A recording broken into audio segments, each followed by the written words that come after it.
Well, hey, thanks so much. And all the action started around noon, and for hours, the crowd was just captivated by those high-flying acts. You saw some of them, but photographer Sean Elliott captures some of the best and takes us there.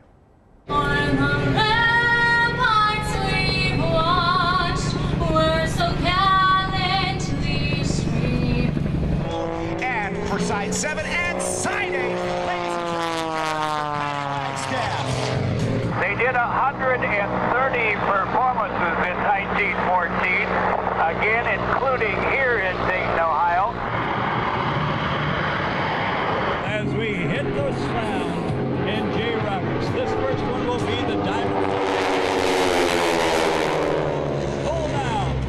coming right down toward the target in the drop zone. Watch him put on the brakes. She's trying to shake up Neil Darnell. She's got a lead on him. He's holding her. You are clear for takeoff. Have a good one. Clear for takeoff.